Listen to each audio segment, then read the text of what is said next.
뉴욕 증시는 혼조세로 마감했습니다. 중간선거와 FOMC 회의를 앞둔 데다 엇갈린 기업 실적의 영향으로 보합권에 머물렀습니다. 유럽 증시는 예상치를 웃돈 실적을 내놓은 다임러와 로얄 토치셀, 프랑스텔레콤 등의 실적 구조로 상승 마감했습니다. 국제 유가는 장중 등락을 거듭한 끝에 소폭 오르며 마감했습니다. WTI는 전날 종가보다 0.3% 오른 82달러 18센트에 장을 마쳤습니다.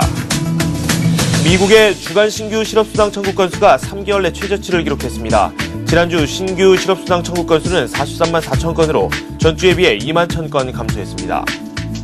블룸버그 통신은 최근 뉴욕 연방준비은행이 추가 양적 완화 때 첫 국채 매입 규모와 자산 매입 기간이 얼마나 될지 등에 대한 시장 전망을 수집했다고 보도했습니다.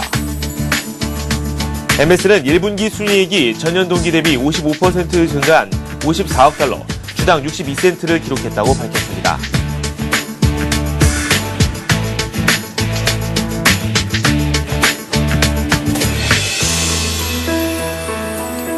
여러분 안녕하십니까. 굿모닝 센증시 시작하도록 하겠습니다. 미국 증시가 혼조세를 보였습니다. 기술주 중심의 상승세는 계속해서 이어졌지만 다우지수가 하락하면서 마감이 됐습니다.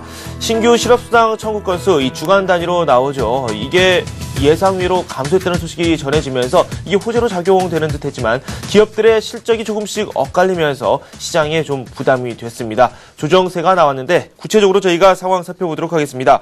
신한금융투자 압구정 FC 지점의 박재민 대리와 함께하도록 하겠습니다. 안녕하세요. 예, 안녕하세요. 네, 미국 증시 마감 상황 전해주시죠. 예, 미 증시가 이틀째 이제 혼조세로 마감을 했는데 아무래도 내주 FOMC 결과와 그 중간 선거를 앞두고 간망 분위기를 좀 연출을 했고요. 이날 주간 신규 실업수당 청구 건수가 또 3개월 내 최저치를 하면서 경기 지표는 특별히 없었는데 이 아무래도 고용 지표가 좀 개선되는 모습 때문에 상승 3대 지수 상승 시작을 했지만 주요 기업의 실적이 좋게 나왔음에도 불구하고 어떤 3M의 어떤 앞으로의 실적 전망 그런 게 좀 악화 소식으로 다우지수는 하락 마감을 했고요. 상대적으로 모토로라, 시먼트, IT 관련주들의 실적 호재로 나스닥은 상승 마감했고 대형주 위주의 S&P 500도 강보합으로 좀 마감을 하였습니다. 네. 실업수당 청구 건수 주간 단위로 나오는 그런 내용이 많기 때문에 한 주가 잘 나왔다고 해서 무조건 고용이 회복됐다고 생각하기에도 좀 이르긴 합니다. 하지만 예상 밖에 감소했다는 소식이 들려온 게 또 미국 증시 초반 상승세를 이끌었는데 구체적으로 내용 분석 좀 해주십시오. 예, 매주 목요일 날 발표하는 지표인데요. 사실 지표라고 하기엔 좀 작은 게 아닌가 생각되는데 고용 지표 지금 사실 미국의 실업률 계속 말씀드린 실업률이 가장 악화되어 있거든요. 근데 조금씩 나아지고 있다 보여드렸는데 이날도 발표한 게 예상치 45만 5천 건, 전주에가 45만 5천 건이었거든요. 전망치도 거의 별다를 바 없었는데 발표는 2만 천 건이 감소된 43만 4천 건으로 발표가 되었습니다. 이는 이제 3개월 내 최저치로 발표가 됐고요. 예상보다 또 크게 감소했다는 게 의미가 있었기 때문에 미국 증시 3대 지수가 상승 시작을 할 수 있는 원동력이 되었다고 볼 수 있고요. 현재 고용률이 이제 완만한 상승세를 보이고 있지만 분명히 이제 미국의 어떤 재정 정책 그리고 완화 정책, 통화 정책 이런 것들로 인해 가지고 탄력이 이제 조만간에 내년에는 좀 붙을 것으로 보인다. 그래서 향후 6개월 이후에는 좀 고용시장이 요 40만 건 밑으로 내려가지 않을까 그렇게 전문가들도 예상을 하면서 좀 좋게 받아들이고 있는 모습을 보이고 있습니다. 네. 그렇다면 미국 증시에 좀 부담이 됐던 부분도 한번 살펴보도록 하죠. 3M이 실적 발표를 했는데 매출이라든지 이익이라든지 다 괜찮았습니다. 하지만 향후 전망이 좀 어둡다는 그런 평가가 나오고 있어요. 예, 3M, 포스트잇으로 유명한 회사죠. 네. 다우에 구성하는 3M이었는데, 다우 하락을 좀 가장 주도했던 게 이날 3M의 전망치였는데, 사실 3분기 이제 매출이나 순이익은 상당히 좋았습니다. 주당 순이익이 EPS가 1.53달러를 나타냈고요. 특별한 걸 제외한 주당 순이익이 1.37달러를 기록을 했기 때문에 그리고 매출도 전년 동기 61억 9천만 달러보다 증가 68억 7천만 달러로 집계됐습니다. 물론 시장 예측치보다도 당연히 상회한 결과였고 장 초반에는 이런 실적이 발표하면서 좋았지만 어떤 이제 앞으로의 전망이 악화된 3M이 이제 수요와 어떤 합병 관련 이슈, 비용 이런 것들이 반영하면은 연간 순이익 전망치가 예상보다 하향하고 올해 전망치가 더욱 안 좋아할 것이다. 이런 결국에는 그러니까 기대감이 아니라 실망감이 나오면서 3M이 주식이 거의 4% 이상 폭락을 하면서 다우지수를 좀 내리는 그런 역할을 하지 않았나 생각이 들고 있습니다.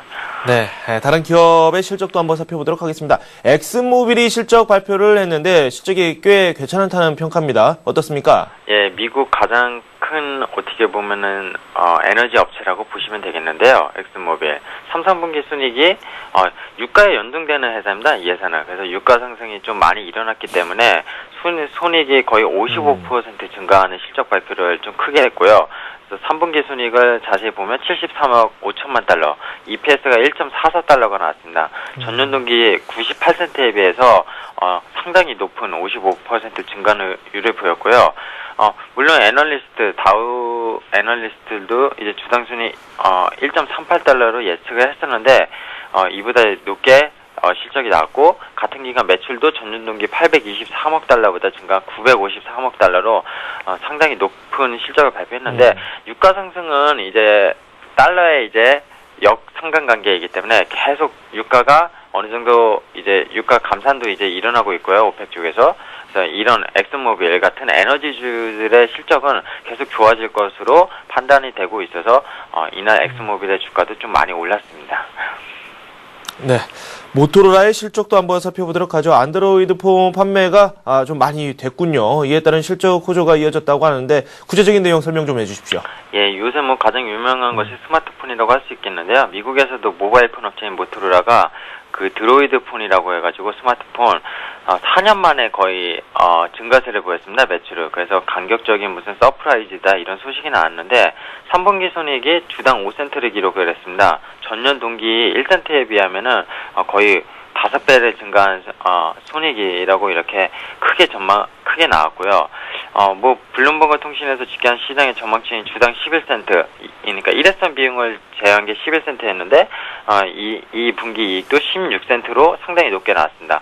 3분기 매출은 앞서 말씀드렸지만 6% 증가 58억 달러로 가장 4년 만에 큰 증가세를 보였고, 이제 가장 큰 도움이 이제 스마트폰 안드로이드 체계, 구글에서 나온 그 안드로이드 체계를 한 거였는데, 이날 의미가 있는 게 모토로라의 실적보다는 그동안 신고가를 계속 갱신하면서 올랐던 애플에게 악재로 이제 소식이 전해졌다는 겁니다. 왜냐면은 스마트폰 업계가 지금 애플 그리고 안드로이드 이 딱 두 탑 진영이 이제 계속 경쟁을 하고 있는 체제인데, 모토로라 실적이 좋다는 거는 결국엔 안드로이드 운영체제를 쓰는 그런 실적 선전이 애플에게는 결국 악수가 될 수 있다는 얘기겠죠. 그렇죠. 앞으로 이런 향방을 보면서 애플의 주가와 모토로라의 주가 좀 비교해 보면서 역시 좀 체크를 해봐야 할 필요가 있는 상황인 것 같습니다. 네, 지난 2분기에 안드로이드 운영체제가 이 애플의 운영체제, 그렇죠. 그런 운영체제를 좀, 넘어드는 그런 실적 발표를 하면서, 애플의 주가에도 좀 부정적인 영향을 미쳤었는데, 그 부분이 어제 적극적으로 더 나타난 것 같다는 생각이 듭니다. 마이크로소프트가 실적 발표를 했는데요. 구체적인 내용 설명해 주십시오. 예, 뭐, 장 마감 후 사실 실적 발표를 했기 때문에, 사실 장전에 발표를 했으면 나스닥이나, 아무래도 다우지수가 조금 더 오를 수 있는 여지가 있지 않았나 좀 아쉬움이 남는데, 시간에서 실적 발표했습니다. 순이익이 무려 52% 증가를 했고요. 1분기 7월에서 9월 매출과 순이익이 각각 162억 달러, 54억 1천만 달러, 주당 순이익이 EPS가 0.62달러로 기록을 했습니다. 전문가 예상치보다 물론 상회한 결과고요. 지금 시간에 나스닥 선물지수를 올리는 그런 좀 실적 발표가 되지 않았나 그렇게 생각하고 있습니다. 네.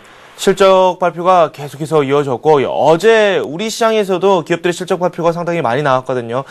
주가가 좀 많이 엇갈리는 그런 움직임이 나왔었는데, 미국 증시에서 이런 현상 많이 나왔었죠. 각 기업들의 실적에 따라서 주가도 많이 움직였어요. 예, 그렇습니다. 사실 뭐 이날 지금 말씀드린 엑슨모빌이나 3M이나 모토로라 그리고 MS 이런 굵직한 기업 말고도요.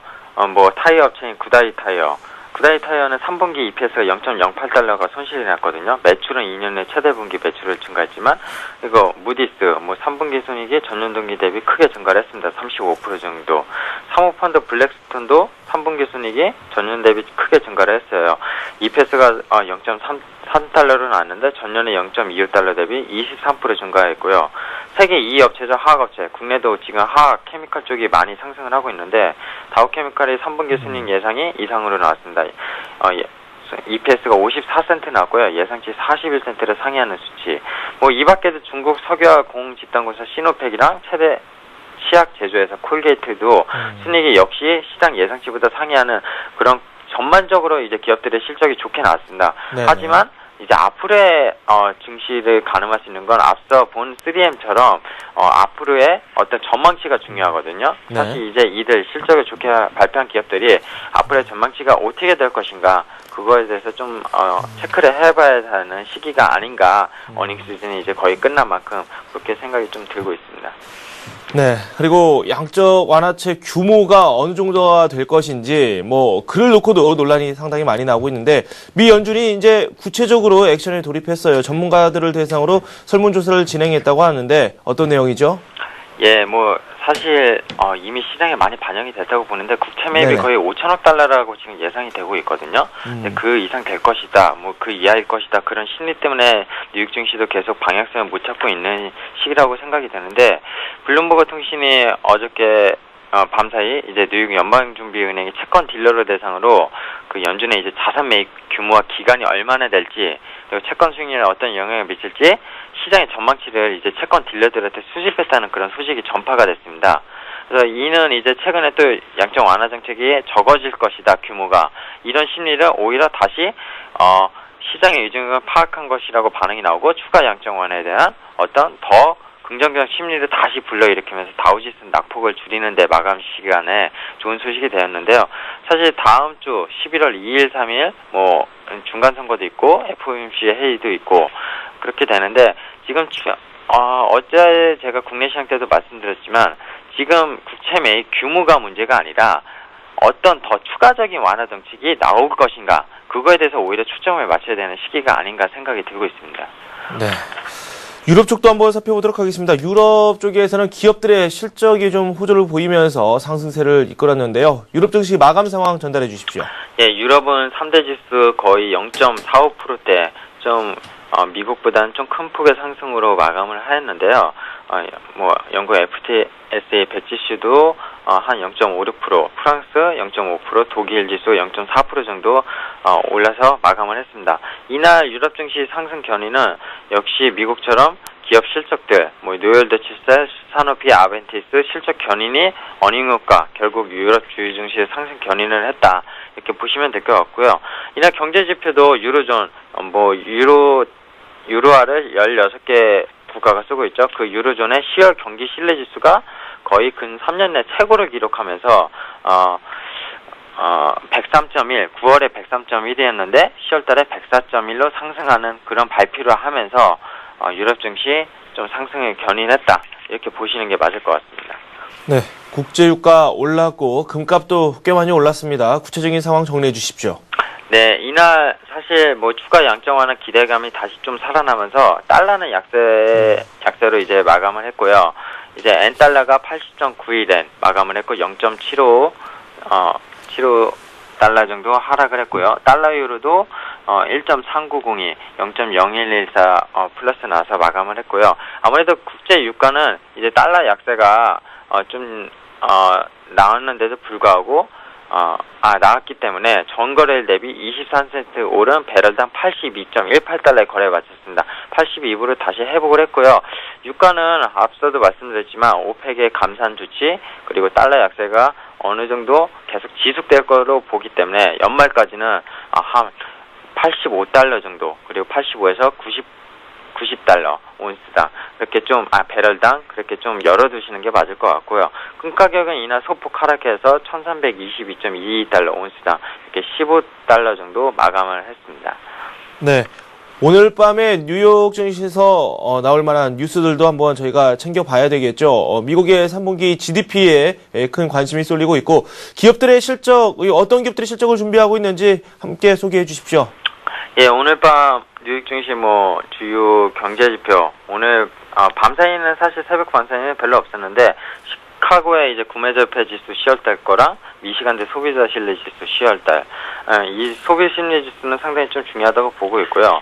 3분기 GDP 이제 연간에 대해 가지고 나오는데 예상치보다 좀 윗돌게 나올 걸로 예상이 되는데 실제로 나와봐야지 알 것 같습니다. 그리고 3분기 뭐 개인 소비 이런 좀 굵직한 경제 지표들이 발표될 걸로 예상이 되고 있고요. 오늘 밤에도 뭐 앞서 발표한 엑슨모빌처럼 유가와 관계된 세브론이 실적 발표할 예정이고 예상보다는 지금 상당히 높게 나오고 있는데 이것도 역시 나와봐야지 알 것 같습니다. 그리고 머크, 에스티로더 뭐 화장품 회사 이런 회사들이 실적 발표를 하는데 거의 이제 어닝 시즌을 마감했기 때문에 이 실적 발표에 대한 어떤 증시의 상승 효과는 좀 제한되지 않을까 좀 그렇게 예측이 되고 있습니다. 네. 미국의 3분기 GDP 예상치보다 좀 웃돌 수도 있다, 이렇게 전망을 해 주셨는데, 그 아래로 내려왔을 경우에도 미국 증시가 뭐 악영향을 받는다, 이렇게 분석을 내리기도 좀 조심스러운 부분이 분명히 있거든요. 어떻게 보십니까? 예, 사실 뭐 GDP라는 게 이번에 잠정치거든요. 그리고 확정치도 아니고 연간을 시켜가지고 나오는 건데 예상치보다 물론 하이를 하면은 좀 쇼크를 받을 가능성은 있습니다.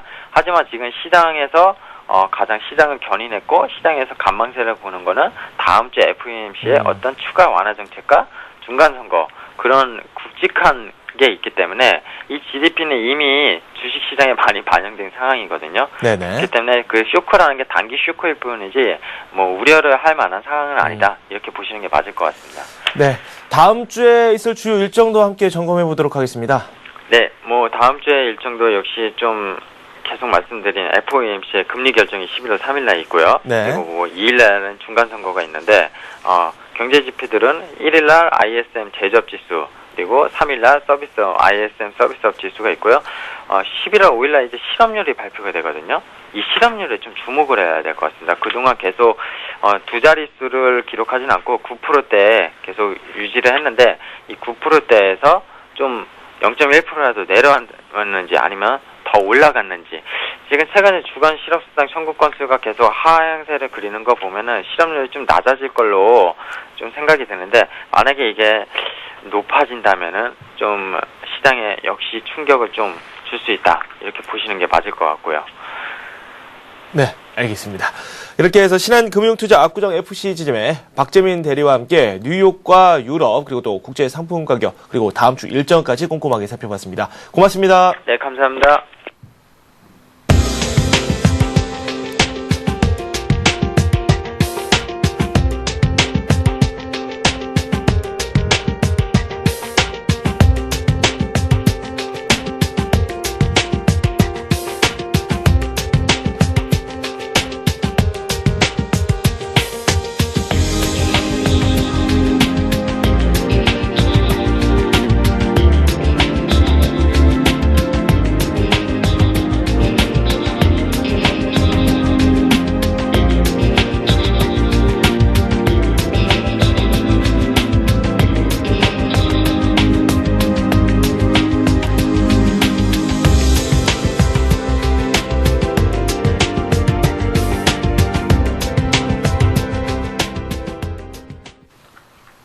네, 오늘의 센 전략 교보증권 상암 BMC 지점의 김학현 차장과 함께합니다. 안녕하세요. 안녕하세요. 어제 우리 증시가 하락 마감은 했는데 이 외국인들 뭐 도대체 뭐 매도를 하려는 건지 잘 모르겠습니다. 장중에 계속해서 좀 매도를 하면서 시장에 좀 부담을 안겨줬고 막판에 좀 돌아서기는 했거든요. 예, 막판에 외국인들이 극적으로 뭐 순매수로 전환되는 양상을 좀 보여왔는데요. 그렇다라고 하더라도 외국인들의 그 매수 규모는 급격하게 좀 줄어드는 양상이었습니다. 지난주 후반과 이번 주 초에 일일 그 4천억 원 이상의 대량 매수가 계속 이어졌었거든요. 네네. 그러던 것이 점점 규모가 줄어들면서 전일은 100억 원 규모로 급격하게 외국인 매수 규모가 축소되는 양상을 보였습니다. 이로해서 시장이 이틀째 조정을 보이긴 했지만 뭐 급격한 조정이라기보다는 단기 급등에 따른 자연스러운 조정의 성격이 상당히 짙게 나타났습니다. 최근 급등한 이 자동차 업종이나 화학 업종을 중심으로 이 대형주를 중심으로 해서 좀 봐도 거래량이 전반적으로 늘지 않은 상태에서 이 기간 조정의 성격이 좀 나타나고 있다라고 볼 수 있는데요. 이 상승 흐름이 좀 계속해서 이어지고 있다라고 봐도 과언이 아닌 상태다라고 볼 수 있는데요. 전일 시장의 가장 큰 특징 중에 하나는 그 중소형주들의 약세입니다. 네. 사실 이러한 움직임들은 이제 전전일부터 이 IT 기술주들을 중심으로 해서 나타났습니다. 네. 전전일 이 심텍이라든가 주성 엔지니어링, 서울 반도체, 이런 코스닥을 대표하는 이런 굵직한 종목들이 전반적으로 기간의 대량 매도와 함께 큰 폭의 거래량과 함께 좀 차트상으로 뭐 5일선 내지 21선이 붕괴되는 네네. 이런 모습들이 나타나는데 이 앞서 말씀드린 이 자동차나 화학 sek터의 그 대형주들이 기간 조정의 성격을 좀 보이고 있다면 이 중소형주들은 가격 조정의 성격이 아주 뚜렷하게 지금 나타나고 있는 이러한 상황입니다. 전전일 이 IT 업종 내 중소형주들이 이렇게 큰 폭의 둔화되는 모습을 보였다면 전일은 자동차 업종의 중소형주들이 이런 모습을 보였습니다. 네.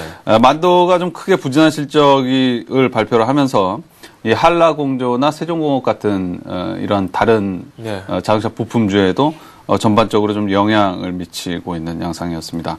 그래서 이렇게 중소형주들이 대형주 대비해서 상대적으로 이렇게 언더퍼폼하는 좀 네. 부진한 모습을 보이는 것은 네. 이 대형주 같은 경우는 그 단기적으로 급등한 감이 좀 있긴 하지만 이 중소형주 같은 경우는 그 이전부터 훨씬 먼저 급등하기 시작했거든요. 그렇죠. 그래서 이제 먼저 급등하기 시작한 즉 이제 단기 상승폭이 이 과대한 이 중소형주들 위주로 해서 네네. 좀 조정의 국면이 아주 뚜렷하게 지금 나타나고 있다라고 보시면 되겠습니다. 네. 전일 시장의 또 다른 특징 중에 하나는 이 2차 전지와 관련된 즉 네. 이제 전기차와 관련된 이러한 종목들의 움직임이 상대적으로 양호한 모습을 보였는데요. 이 대형주 쪽에서는 LG화학이나 SKC 같은 종목이 바로 거기에 해당됩니다. 네네. LG화학 같은 경우는 거의 뭐 지금 직전 고점에 육박하는 그러한 상태라고 볼 수 있습니다. 네. 중소형주 쪽에서는 이 후성이라든가 에코프로, LNF 이런 종목들이 주목을 받는 양상이었는데 예전에 2차 전지 쪽에서도 뭐 2차 전지도 여러 부분들로 좀 나눌 수 있는데 이제 뭐 장비나 뭐 이런 쪽보다는 이 재료 부분들이죠. 네. 이 재료 부분에 해당하는 후성이나 에코프로, LNF 이런 종목들이 상대적으로 좀 주목을 받는 양상이었습니다. 네. 또 다르게 뭐 거래소 시장에서 가장 인상적인 모습을 보인 종목을 하나 들라고 하면 이제 단연 강원랜드를 들 수 있는데 네. 이 사행 산업에 대한 규제 완화 가능성하고 2011년 영업장이 그 2배로 확장되거든요. 네네. 그래서 이러한 부분들이 모멘텀으로 작용을 하면서 직전 고점을 돌파하는 양상을 좀 보였습니다. 좀 큰 틀에서 시장의 차분한 움직임 속에서 또 다른 특징주들을 본다면 이 손해보험주들을 좀 들 수 있는데요. 네. 손해보험주들로 해서 사실 최근에 한 3, 4일 전부터 기간의 매수가 계속해서 유입되고 있습니다. 이 손해보험주들의 특별한 호재가 아직까지 없다는 부분들을 감안한다면 네. 기관들이나 뭐 강성투자자 입장에서 본다면 시장의 단기 여타 업종의 단기 급등한 부분들에 대한 뭐 키맞추기 성격의 매수가 들어올 수도 있고 또 금리 인상 가능성이 점점 시간이 지날수록 높아지고 있는 상태에서 그러한 부분들에 대해서도 좀 대비를 하고 있는 상황이다라고 볼 수 있는데 네. 저희 시장은 뭐 정리해 본다면 그 시장의 전반적인 상승 추세는 유지되는 가운데서 이 단기적으로 크게 오른 종목들 특히 이제 중소형주 중심으로 해서는 조정의 양상이 좀 뚜렷하게 나타나고 있다라고 볼 수 있는데 네. 그렇더라고 하더라도 시장 전체적으로는 기간 조정의 성격을 보이기 때문에 좀 활발한 종목 장세는 좀 지속되는 이러한 상태였다라고 볼 수 있습니다. 네.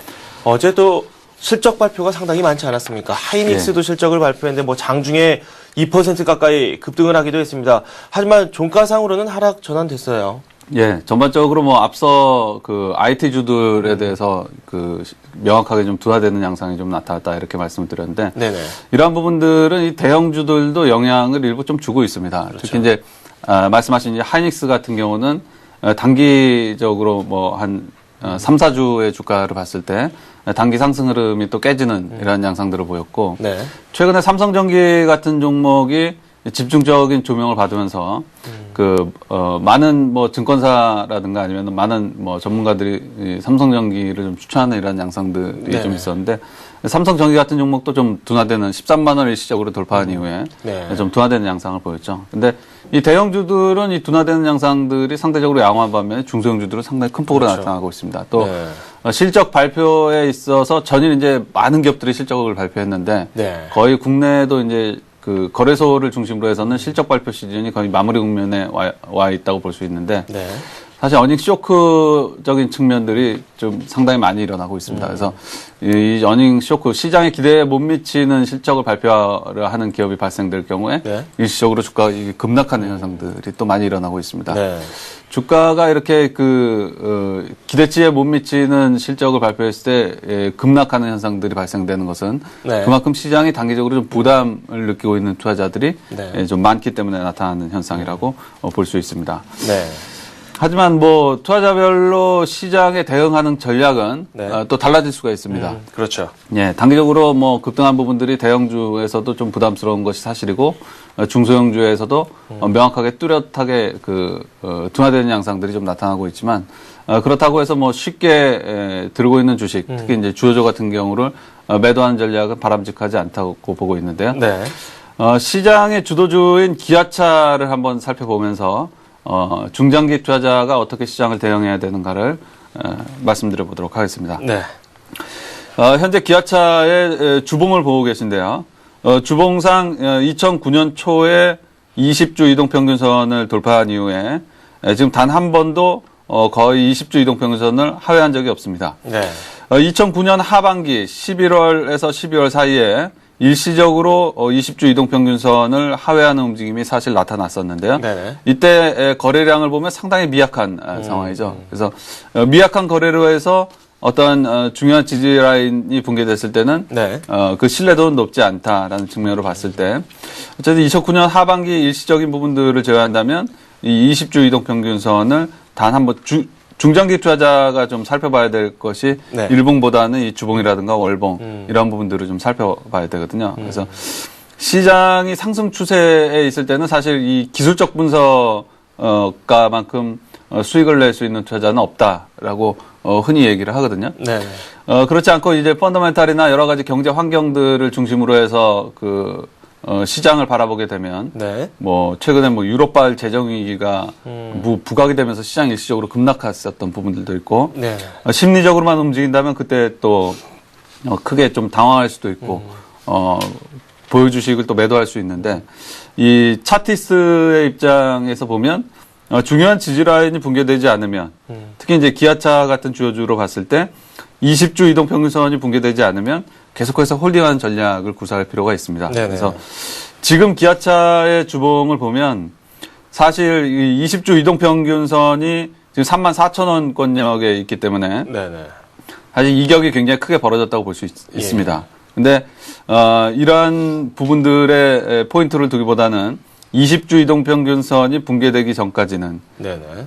계속해서 주식을 홀딩하는 전략이 중장기 투자자에게는 더 유효하다고 볼 수 있습니다. 그렇죠. 그럼 네. 중장기 투자자는 뭐 2009년 하반기처럼 이렇게 일시적으로 이탈할 수도 있는데 어떻게 보다 신뢰도 높게 그 매도 타이밍을 좀 가져가야 되느냐라고 본다면 이렇게 이탈하는 것이 그 거래량 큰 폭의 거래량을 수반을 한다든가 네. 아니면 적은 거래량으로 이탈을 하더라도 네. 3주 연속해서 회복하지 못한다든가 네네. 이러한 움직임들이 보다 신뢰도 높은 시그널이라고 볼 수 있습니다. 네. 그래서 중장기 투자자의 입장에서 단기적으로 시장이 좀 부담스러운 것이 사실이지만 네. 계속해서 이 추세라는 것이 붕괴되지 않으면 보유 종목 좀 홀딩할 필요가 있다. 다만 이제 단기 투자자 입장에서 보면 네. 이격도가 앞서 이제 기아차에서 보신 바와 같이 이격도가 상당히 벌어져 있고 시장 심리, 시장의 수급이 서서히 그 위축되는 양상들이 분명하게 특히 이제 중소형주 중심으로 해서 나타나기 때문에 네네. 단기적으로는 쉬어가는 것도 나쁘지 않겠다. 다만 종목별로 활발한 지금 종목 장세 움직임이 펼쳐지고 있기 때문에 네. 보다 적극적인 단기 투자자라면 이 개별 종목으로 해서 또 수익을 창출하는 네. 이런 전략도 좀 나쁘지 않아 보입니다. 네. 20주 이동평균선을 한번 잘 살펴봐야 되겠다라는 생각이 듭니다. 뭐 단기적으로 이 선을 하회할 경우에는 뭐 3주 안에 회복을 하는지 여부도 한번 잘 체크를 해봐야 된다라고 꼼꼼하게 말씀을 해주셨습니다. 그렇지만 종목은 많고요. 또 네. 저평가된 종목도 많기 때문에 다른 종목군들 쪽으로 개인 투자자 입장에서는 접근을 하려는 그런 분들도 네. 상당히 많을 것 같아요. 그래도 오르는 종목은 한 번씩 따라가 보는 것도 좋겠죠. 네, 그렇다면 그렇습니다. 따라가기 위해서는 뭐 비중을 딱 자기가 생각을 해놓고 접근하는 게 좋을 텐데 네. 이렇게 좀 잘 나가는 종목들에 대한 비중 어느 정도로 가져가면 좋을지 그에 대한 코멘트도 좀 부탁드리죠. 기본적으로 뭐 투자자가 어떤 그 시장 대응 전략을 가지고 있느냐에 따라서 뭐 자기 성향에 따라서 이 주식 비중을 좀 달리할 필요가 있는데요. 지금은 예전에는 이제 뭐 자동차와 IT를 두고 이제 주도주 논란들이 상당히 많았습니다. 네네. 근데 지금은 거의 뭐 주도주 논란이 종식됐고, 이 자동차 중에서도 기아차가 주도주냐, 현대차가 주도주냐, 뭐 이런 얘기들도 굉장히 많았는데, 지금 뭐 거의 기아차를 주도주로 보는 시각이 시장에서는 그 완전히 좀 팽배해 있는 상황입니다. 그래서, 주도주 중심, 특히 이제 대형주 중심으로, 종목 투자를 하시는 분들 같은 경우는 이 기아차 즉 주도 업종 중심으로 해서 한 30-40%의 비중을 두고 네. 나머지 최근에 이제 화학 섹터라든가 아니면은 뭐 다른 쪽들도 많을 겁니다. 예를 들면 뭐 가치 투자 쪽으로도 좀 최근에는 이제 관심을 가질 필요가 있는데요. 거래량이 없는 자산주들이 최근에 이 급등하는 현상들이 일어나고 있거든요. 네. 이건 시장이 레벨업 되면서 이 자산주로 해서 그 매기가 시장 깊숙이 좀 침투하는 이런 경향이 있습니다. 그래서 네. 자산주 쪽으로 해서 뭐 삼천리와 같이 네. 상당히 저평가된 그리고 배당 매력도 높은 네. 서서 이제 배당에 관심을 가질 때가 되는데요. 예. 그래서 배당 매력도가 높은 이런 종목들도 한 20-30% 편입을 하고 네네. 나머지 이제 종목 장세가 계속해서 좀 펼쳐질 것이다 이렇게 말씀을 드렸는데 네. 이 종목 중심으로 해서 한 20% 그래서 네. 뭐 나머지 한 20%는 현금 보유 전략을 네. 좀 권유해드리도록 하겠습니다. 네. 그럼 오늘 한번 저희가 함께 살펴볼 만한 종목이 있다면 어떤 것들을 한번 찾아볼 수 있을까요? 네, 최근에 부각되고 있는 그 손해보험주에 대해서 앞서 잠깐 말씀드렸는데 네네. 잠깐 말씀드려 보도록 하겠습니다. 손해보험주 중에서 손해보험주의 1등주는 이 삼성화재를 들 수 있고 네. 2등주로는 이제 동부화재라든가 뭐 LIG 손해보험, 현대해상 뭐 이런 종목들을 들 수 있는데 사실 그 지난 몇 년간 이 단연 2등주로서의 탑핑 역할을 했던 것이 현대해상입니다. 현대해상인데 이 최근에 이 화재보험주들이 그 금리가 계속해서 그 동결되는 악재를 좀 이어왔었고 네. 또 늦여름 태풍과 폭우의 영향으로 해서 손해율이 급상승한 부분 때문에 지금 상당히 부진한 모습을 보이고 있는데 네. 그래서 이제 실적 같은 것도 그다지 좋게 나오지는 않을 것 같은데요. 네. 이러한 과정 속에서 즉 그 업황이 어려운 가운데에서 돋보이는 그 실적을 기록하는 기업이 최근에 발생이 되고 있는데 네네. 그것이 바로 이 동부화재라고 볼 수 있습니다. 이 동부화재는 이 최악의 사업 환경 속에서 이익권 손보사 중에서 상대적으로 자보 손해율이 상당히 안정적인 모습들을 지금 보여나가고 있고 네. 장기보험 중 갱신형 상품의 도래가 지금 빨리 찾아와서 위험 손해율의 안정화 역시 더 빠르게 진행되고 있는 것으로 판단이 됩니다. 이 투자 영업 부분에서도 운용 자산 이익의 그 이자 이익이 증가를 하고 지유보 평가 이익 역시 100억 원가량 추가적으로 발생을 하면서 지난 9월 실적으로는 2위권 업체 중 가장 돋보이는 250억 원 수준의 당기 순이익을 달성할 전망입니다. 그동안 시장에서 탑픽으로 이익권 손보사 중에서 탑픽으로였던 현대해상 같은 경우가 네. 200억 전후로 지금 나올 것으로 전망이 되고 있거든요. 네. 그런 거 생각하면 뭐 동부화재의 250억 수준의 그 당기 순이익은 상당히 돋보이는 실적이다라고 볼 수 있습니다. 이 동부그룹의 재무 구조가 최근에 이게 크게 개선되는 양상들을 보이고 있는데요. 네. 이에 따라서 그동안 할인율 적용으로 부담받았던 그룹 리스크 역시 크게 감소될 전망입니다. 그럼 간단하게 차트 한번 점검해 보도록 하겠습니다. 최근에 동부화재 차트의 일봉을 보고 계신데요. 네. 직전 고점을 38,000원으로 설정을 할 때, 네. 그 현대해상이라든가 모든 그 LIG 손해보험이라든가 뭐 메리츠화재 이런 심지어는 이제 삼성화재까지 모두 직전 고점권역 대비해서 주가가 아래에 있는 상황입니다. 네. 근데 동부화재만 유일하게 직전 고점권역 대비해서 지금 위에 있죠. 그래서 이전 고점권역이 설사 뭐 4만 원 부근이라고 하더라도 네. 지금 거의 뭐 다다른 상황이라고 보여지는데요. 최근에 이제 하나케미칼의 검찰 조사의 악재를 횡보로 이겨내다가 네. 그 검찰 조사가 좀 희미해지면서 주가가 신고가가 나는 현상들이 발생이 됐었죠. 네네네네. 그래서 동부화재도 금리 동결이라든가 손해율 상승이라는 악재가 계속해서 횡보로 해서 이겨내다가 네. 지금 전고점을 돌파하는 양상들이 처음으로 발생이 되고 있다라고 볼 수 있겠습니다. 그래서 매수가로는 뭐 오늘 타이밍이 안 올 수도 있겠지만 네. 39,000원으로 설정을 해보면서 네네. 손절가로는 38,000원 그리고 1차 목표가로는 이전에 2007년에 고점을 형성했을 때 지지라인이라고 볼 수 있는 45,000원권역을 1차 네. 목표가까지 좀 설정해 보도록 하겠습니다. 네, 매수가가 일단은 안 오더라도 좀 기다려보고 목표가로는 45,000원 선을 제시해 주셨습니다. 네, 교보증권 상암 DMC 지점의 김학현 차장과 함께 관심 종목까지도 한번 살펴봤습니다. 고맙습니다. 감사합니다.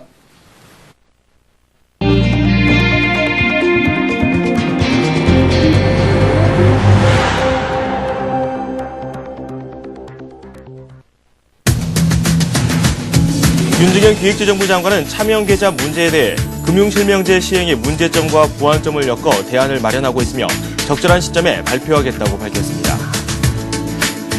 경북 고속철도 2단계 구간 동대구에서 부산 구간 128.5km가 완공돼 서울에서 부산이 기존에 비해 22분 앞당겨진 2시간 18분 거리로 가까워졌습니다. 올 3분기 국내 기업들의 실적이 사상 최고치를 기록했지만 시장의 기대치에는 미치지 못한 것으로 나타났습니다. 4분기부터는 본격적으로 둔화될 것이란 전망입니다. 서울 여의도의 중층 아파트 단지 일대가 3종 주거지역에서 일반 상업지역으로 상향돼 최고 50층 이하 고층 아파트는 물론 랜드마크 업무단지가 들어설 수 있게 됩니다. 정부가 통화옵션 상품인 키코에 가입했다가 자기 자본의 10% 이상의 손실을 입은 중소기업에 대해 추가 지원을 추진합니다. 국내외 주요 경제 뉴스 살펴보도록 하겠습니다. 서울경제신문 금융부의 김영필 기자와 함께합니다. 안녕하세요. 네, 안녕하세요. 네, 먼저 저희가 첫 번째로 살펴볼 소식이 바로 차명계좌 관련 문제입니다. 이와 관련해서 이 검찰의 수사도 계속해서 이루어지고 있고 차명계좌 근절을 해야 된다 이런 여론도 점점 커지고 있습니다. 윤중현 기획재정부 장관이 이에 대한 코멘트를 내놨다고 하는데 어떤 소식인지 전해주십시오. 네, 최근 라흥차 신한금융지주 회장과 일부 재벌 총수들의 금융실명제법 위반 혐의가 드러나면서 정부가 차명계좌 근절을 위한 방안을 준비하고 있는데요. 네. 금융위원회와 금융감독원, 기획재정부 등 관련 부처 직원들이 모여서 태스크포스 팀을 꾸리고 조만간 금융실명제법 개정안 준비 작업에 들어갈 예정인데요. 윤중현 기획재정부 장관은 어제 서울 시내 한 호텔에서 열린 방송기자클럽 초청 토론회에서 그동안 금융실명제 시행의 문제점, 보완점 등을 엮어서 지금 대안을 마련 중이며 적절한 시점에 이를 발표하겠다고 말했는데요. 윤 장관은 차명계좌 대응책 마련 과정에서 명의신탁도 포함해 검토될 것이라면서 현재 실명제 허점을 이용해 차명계좌가 범죄와 불법 거래에 이용되는 문제점이 있다고 지적했습니다. 현재로서는 금융감독 당국에 차명계좌 여부를 확인할 수 있는 일정 수준의 검사권을 주는 방안이 유력하게 검토되고 있는데요. 계좌의 실소유주에 대한 처벌을 강화하는 방안도 검토되고 있습니다. 한편 윤 장관은 이날 경제 전망과 관련해 올해 우리나라의 경제 성장률은 당초 전망인 5.8%를 넘은 6% 될 것으로 보인다면서 만약 4분기에 전기 대비 0% 성장이 되면 연간 성장은 6%가 되고 전기 대비 0% 이상이면 연간 6% 이상이 될 것이라고 말했습니다. 네, 이 법의 허점을 노리고 그 점을 이용하는 그런 점을 저희가 또 잘 살펴봐야 되겠죠. 이 정부에서 이에 대한 대책을 마련한다고 하니까 좀 더 지켜봐야 될 것 같습니다. 그리고 경북 고속철도 2단계 구간이 완공이 됐다고 합니다. 서울에서 부산까지 이렇게 많이 줄어들었나요? 2시간 18분이면 올 수 있다고 하는데 정말 가까워졌네요. 22분이나 앞당겨진 것인데요. 네네. 경부고속철도 2단계 구간이죠. 동대구에서 부산까지 128.5km에 대한 고속화 작업이 완료돼 서울에서 부산이 기존에 비해 22분 앞당겨진 2시간 18분 거리로 가까워졌습니다. 지금까지 KTX를 타면 서울에서 대구까지는 최고시속 300km의 고속으로 달릴 수 있었지만 동대구에서 부산까지는 시속 100km대의 저속으로 운행을 해왔었는데요. 네. 국토해양부는 어제 오전 부산역에서 사상 최대 국책 사업인 경부고속철도 2단계 구간 개통식을 열었습니다. 지난 1992년 첫 삽을 뜬 경부고속철도 사업은 건설 사업비만 20조 원이 넘는 대규모 구책 사업이었는데요. 이날 개통식은 주 행사장인 부산역을 비롯해 이번 신설된 울산과 신경주, 김천역에서 동시에 진행됐습니다. 경부고속철도 2단계 구간 개통으로 서울, 부산은 2시간 18분, 서울에서 울산은 2시간 11분, 서울에서 김천은 1시간 15분에 연결이 가능해졌습니다. 이에 따라 부산, 울산, 경주 등 2단계 구간 도시들 간의 접근성이 획기적으로 개선될 전망인데요. 네. 특히 울산은 이번에 KTX가 들어가면서 교통수준이 획기적으로 개선됐습니다. 경주시는 KTX 신경주역의 건설로 관광도시로서의 부활이 또 예상이 되는데요. 네. 부산도 서울에서부터의 거리가 가까워져서 지역 경제 발전에 도움이 될 것이라는 전망이 나오고 있습니다. 네. 하지만 의료와 수소편 서비스 등에서 수도권 집중 현상이 더욱 가속화될 것이라는 우려도 계속되고 있습니다. 네. 그리고 우리 시장의 화두가 기업들의 실적입니다. 어제 큰 기업들이 대거 실적을 많이 내놓았고 시장에서도 이를 확인하려는 작업들이 활발히 진행이 됐는데요. 이 3분기 기업들의 실적에 대해서 많은 분들이 기대를 했었고 실적 내용을 살펴봐도 사상 최고치를 기록하는 그런 실적 내용도 분명히 있었지만 시장의 기대치에는 좀 미흡하다 이렇게 평가를 내리시는 분들이 상당히 많더라고요. 네, 그렇습니다. 올 3, 4분기 국내 기업들의 실적이 사상 최대치를 기록하긴 했지만 네. 시장의 기대에는 못 미친 것으로 나타났습니다. 전문가들은 올 4, 4분기에는 실적이 본격적으로 둔화된 양상을 띨 것이라고 전망을 하고 있는데요. 금융정보 제공업체인 FN가이드에 따르면 올 3, 4분기 실적을 발표한 125개 기업들의 매출액과 영업이익은 지난해 같은 기간에 비해 각각 25%, 15.2% 늘어났습니다. 매출액과 영업이익은 전분기보다도 각각 13%, 36% 늘어난 것으로 나타나 예상대로 사상 최대 실적을 보여줬는데요. 하지만 기업들의 실적은 당초 국내 증권사들의 추정치에는 못 미친 수준입니다. 3, 4분기 실적 발표 기업 가운데 추정치가 있는 53개 기업의 실제 영업이익은 이달 초 증권사 예상보다 약 10.9% 떨어진 수치인데요. 전문가들은 올 4, 4분기와 내년 실적도 증가세가 현저히 둔화될 것으로 전망하고 있습니다. 어제 기준으로 국내 기업들의 4, 3분기 영업이익 추정치는 10월 초에 비해 0.61% 하향 조치된 상황입니다. 네, 다음 소식도 또 살펴보도록 하겠습니다. 서울 여의도에 랜드마크 업무단지가 들어설 수 있게 됐다고 하는데요. 구체적인 내용 설명해 주십시오. 예, 그중에서도 지금 현재 중층 아파트 단지가 그 대상이 될 것으로 보이는데요. 네네. 서울 여의도의 중층 아파트 단지 일대가 3종 주거지역에서 일반 상업지역으로 변경될 예정입니다. 일반 상업지역으로 바뀌면 최고 50층 이하의 고층 아파트가 들어설 수 있고 랜드마크 업무단지도 들어설 수 있게 되는데요. 시범, 삼부, 한양, 광장, 미성 아파트 등 재건축 예정 아파트들이 밀집해 있는 이 일대는 지역 변경으로 상한 용적률이 최고 600%까지 2배 이상 늘어날 수 있게 됩니다. 네. 서울시에 따르면 시는 이 같은 내용을 골자로 하는 정비계획안을 도시계획위원회에 상정해 최근 사전 자문을 거친 것으로 드러났는데요. 이에 앞서 지난달에는 재건축 예정 아파트의 주민들을 대상으로 사전 설명을 가진 것으로 나타났습니다. 서울시의 한 관계자는 전략정비구역인 여의도 일대 아파트는 중층 단지가 많아서 지역 연도 변경이 이루어지지 않고는 재개발 불가능할 것으로 판단했다고 설명했는데요. 현재 부동산업계에 비상한 관심을 모으고 있는 토지 기부 체납 비율은 기존에 알려진 25%에서 28%로 3%포인트 높여질 것으로 알려졌습니다. 재개발 등을 하기 위해서는 면적의 일부를 공원 등의 용도로 시에 납부해야 하는데요. 반대로 재건축 대상인 아파트들 입장에서는 부담일 수밖에 없습니다. 네. 앞서 말씀드렸듯 토지 기부 체납 비율이 높아져서 실제 사업 추진 단계까지는 어려움이 좀 예상이 되는데요. 네. 이성래 광장아파트 추진위원장은 현재 기부 체납 비율로는 주민들의 동의를 이끌어내기가 어려울 것이라면서 상한 용적률 6%는 그대로 유지하되 토지 기부 체납 비율을 20%까지 낮춰줄 것을 시에 요청할 계획이라고 말했습니다. 토지 기부 체납 비율이 높아져서 사업 추진이 되기 전까지는 좀 일정 부분 시간이 필요하지 않을까라는 생각이 드네요. 네, 말씀 잘 들었고요. 다음 소식도 살펴보도록 하겠습니다. 통화 옵션 상품이죠. 키코에 가입했다가 국내 중소기업들이 많은 손실을 봤습니다. 이와 관련한 소송도 활발히 펼쳐졌고요. 이에 대한 논의 그리고 또 방지책을 마련하기 위한 여러 가지 정책적 작업도 많이 펼쳐지기도 했습니다. 정부가 이 키코로 인해서 손실을 본 기업들 선별을 해서 추가 지원을 하겠다 이렇게 이야기를 또 내놨다고 해요.